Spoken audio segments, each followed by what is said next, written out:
Yeah, so then let's talk about Syria. And in the last few days, what is going on there? And there are obviously, this is kind of a genocide that is going on there, obviously, against the religious minorities, Alawites and Christian minorities, obviously. So we can cut back to the scene where when the Assad regime or even government, some call it a regime, some call it a government. I don't know what's your take on that, but obviously when the government was removed from power back in December 2024. So Biden gave a speech saying that, okay, so this is a historic moment for the world and in the Middle East. And he just said, and let me just, I think, let me just share what he said. After 13 years of civil war in Syria, more than half a century of brutal authoritarian rule by Bashar Assad and his father before him, rebel forces have forced Assad to resign his office and flee the country. We're not sure where he is, but there's word that he's in Moscow. At long last, the Assad regime has fallen. This regime brutalized and tortured and killed literally hundreds of thousands of innocent Syrians. The fall of the regime is a fundamental act of justice. It's a moment of historic opportunity for the long-suffering people of Syria to build a better future for their proud country. It's also a moment of risk and uncertainty. As we all turn to the question of what comes next. Sure. So actually, he was advocating the regime change, obviously, and but what came after that is not something that good for the Syrians. So as you know, and obviously you are an kind of an expert on that. So let's discuss this. Did the regime change? Uh, brought something good for the people in Syria or the working class in general? No, I think it's pretty unequivocally bad for the people of Syria. First of all, it has to be pointed out that this was not a revolution that brought down Assad. This was not a popular revolt of the Syrian people. Assad was overthrown by a terrorist group, that had been affiliated with Al-Qaeda, that came out of the province of Idlib. That's where they were living when they overthrew the government. A third of their ranks are foreign fighters from all over the world. So this is not about a popular revolt. It never was. These folks were armed and trained and funded from outside by many different countries. What really Syria fell to was a world war, literally a world war that was waged against it, both a military war and an economic war, which really broke the country. And in the end, Assad's government collapsed without much resistance because it had been whittled down for so many years due to this war.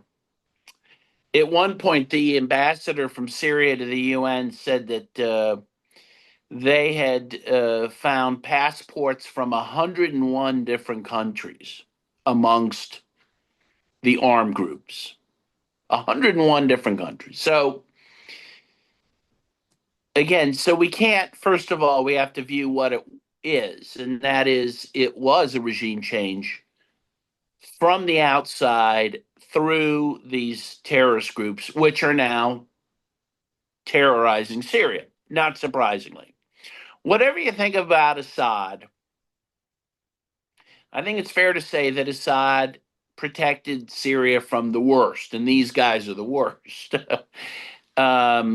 These extremists that want to set up a caliphate in Syria and who are totally intolerant of other religious minorities, even though Syria is a tapestry of different religious groups: Druze, Shia, Sunni, Alawites, Christians, and others. So these folks are now, they've been going out and slaughtering members of religious minority groups, particularly amongst the Alawites.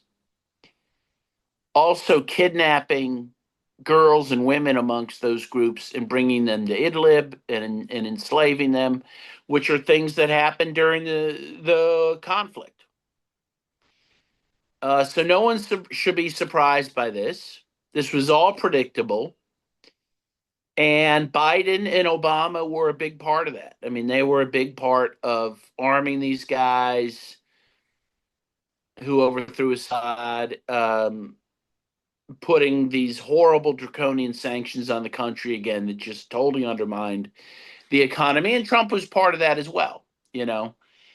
Though the Trump administration now, to its credit, is not really celebrating what's happening there. They refuse to recognize the new government. I think they're a little more, their eyes are more open about what these folks are about. But that's where we are. And what I do know is that the world is not acting to stop this genocide. And that's a terrible thing. Right. But Trump is, in a way, saying that we don't want to get involved in this. But actually, if you read it carefully, I mean, he said that, okay, the Russians also are responsible for this. The regime change and all that. I mean, Russians are, not the regime change, sorry. Russians were responsible for Assad and the brutality in Syria in the past. So that's what Trump said. But now, obviously, he doesn't want to get involved in this. And he wants the troops back, US troop backs. That's one of the reasons. But the Trump administrations and some of them obviously are saying that this is the things that are going on there. Obviously, it's bad, and they criticize this vehemently. For the part of Christians, obviously, as you know, they are very conservative about it and all that thing.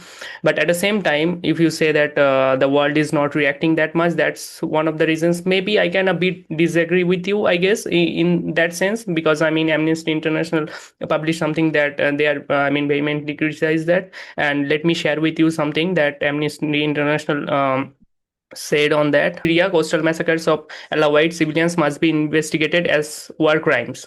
So that's Amnesty International, and agnescallamard, obviously the Amnesty International Secretary General, she said that without justice, Syria is falling back into a cycle of further atrocities. Do you think that okay, these are just words, merely words? I mean, they didn't take much actions about it. I mean, it's just merely words. Well, I guess yes, it is merely words. I mean, that's what Amnesty International does. I mean, obviously they report on human rights abuses. They don't really have any power to do anything. It's really up to the UN Security Council to do something. And there are a number of petitions that are being sent to the Security Council to do something. I'm part of those efforts. I think the Security Council needs to act, needs to send certainly human rights observer teams there. I think needs to send even peacekeepers to protect the Alawites and Christians and other minorities, and actually to help return the tens of thousands of Alawites and Christians and Shia who've already fled Syria into Lebanon. Because they have a very precarious situation in Lebanon. They really have no status there. They're under threat all the time of being returned. And, and frankly, Lebanon can't host all these refugees. They took in about 1.5 million Syrian refugees, and it's a very poor country, which has its own troubles. So, the world has to be responsible for this and can't just, again, lay this all at the feet of little Lebanon. There has to be a plan to help these people, to help Syria maintain itself as a unitary, pluralistic society. So anyway, but yeah, I mean, right now, all you do see is words. I mean, the Security Council's condemned what's happened as well. And it said it welcomed the fact that JOLANI had set up some independent committee to investigate these crimes, but now JOLANI has just given that committee another 3 months to investigate what's happening. Well, that's ridiculous. Obviously he's dragging his feet to allow more crimes to happen. So something needs to be done. But I mean, look at Gaza. When you look at the atrocities in Gaza, which are just happening every day. What's the world done to stop that? Nothing. I mean, we have to be. It's very upsetting. I mean, you have to look at the world and what's happening. The world has allowed these genocides to continue to be carried out and continue. And we're in the 21st century, and it doesn't feel that way. We're being brought back to medieval times, and it's really terrible. Yeah, it's interesting you brought up Jolani, and obviously the Gaza issue and the genocide that has been going on for long, obviously. So let's talk about Jolani and Israel genocide in Gaza. Obviously, he is someone obviously whom you can call is a tyrant. Obviously the West doesn't want to call him a tyrant, obviously, but at the same time, if you look at his actions after he was, I mean, elected or something, I mean, whatever you call it, West Baku or something. So I mean, he just destroying the minorities in a way. Nothing improved much, obviously.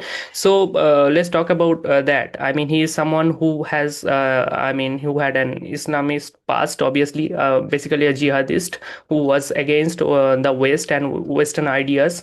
So it is kind of ironic the way he turned back. I mean, the way he is acting towards Israel and Palestinians. So do you think that's obviously because of the US and Western pressure? That is what is happening here, I guess.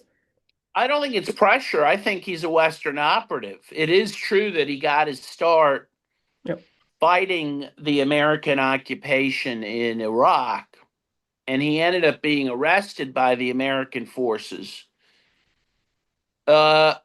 and put in a jail in Iraq, a U.S. military prison. And then he somehow is released or gets out and goes to Syria and starts leading the al-Nusra front of al-Qaeda there against the Assad government. At that point, he's aligned with Western interest, So, I mean, the big question is, well, how did he get out of this jail in Iraq and waltz into Syria and start, carrying out Western regime change operations? Well, clearly because he somehow was turned and became an operative of the West. And now he's doing the West bidding. He just arrested some Palestinian leaders in Syria over the last 24 hours because the U.S. asked him to. Trump asked him to do that, and he did it. And he's allowing Israel to take over parts of Syria. The interior minister of Syria under Jolani released a new map of Syria. It doesn't even include the Golan Heights. They've basically ceded that to Israel. They are total pawns of the West, and they always have been. And Jolani always has been, at least since he's crossed the border into Syria a number of years ago. Right. So in a way, you were saying obviously he's an asset of the West, obviously. So that I mean that's kind of an ironic thing that has been going on under his obviously regime, because the thing is that there are some of the religious minorities, including the Christian minorities, that has been persecuted by his soldiers, whatever you call it. I mean the revolutionaries, they attack them always. But obviously, so that has been going on under his watch. That's one of the reason. But obviously, so do you think obviously he is kind of taking it into account that if I persecuted those Christians and Trump will not forgive me for that, or something that is kind of burden for him in a way? I don't think he seems to care about that because they continue to persecute Christians. In fact, I just saw this morning that he declared the village of the Christians in Syria a essentially a refuge for Assad remnants. Well, he's clearly then declaring it a military target. So he's not worried that any of this is going to come back on him. And why would it? It hasn't up till now. I mean, the U.S. had a bounty on his head, I think of $10 million. They lifted that. That's been lifted. He was received by the EU in Brussels recently, where they promised him all kinds of aid. He's done his job for the West. He has nothing to fear. They're going to give him medals, this guy. Sure. And this is how it goes. Sure. I mean, I guess the genocide in Gaza obviously will get worse because of this kind of people. I mean, in the Middle East, I guess, and the conflict will be much higher. But I mean, Trump is kind of using him as an asset for also, because he has an issue always, has an issue with the Iran and Houthis. So that's obviously he's using him for that also, I guess. Yeah, I mean, and that's the real sad part about this is some people have noted, people like JOLANI, they care more about attacking Shia and Alawites and Christians within their own borders than they care about taking on Israel, right? Or taking on the U.S. They don't care about that. And that's true with Saudi Arabia. That's true with the Gulf states, too, who participated in the regime change operations in Syria. They care more about persecuting religious minorities than they do taking on Israel, who they claim is their nemesis, and yet they never do anything to Israel, right? And Israel always brags about that. They say, Al Qaeda never attacks us, ISIS never attacks us. Yeah, well, that's true, and there's a reason for that because they are your puppet, you know. Sure. And in fact, in 2019, an Israeli military leader admitted that they were funding 12 different armed groups in Syria. So again, the fix is in. Jelani, again, he's more worried about murdering Alawites than he is about even protecting his own borders and protecting Syria's historic land. It's really shocking and upsetting. Again, shocking if you don't realize who he is and who he's working for.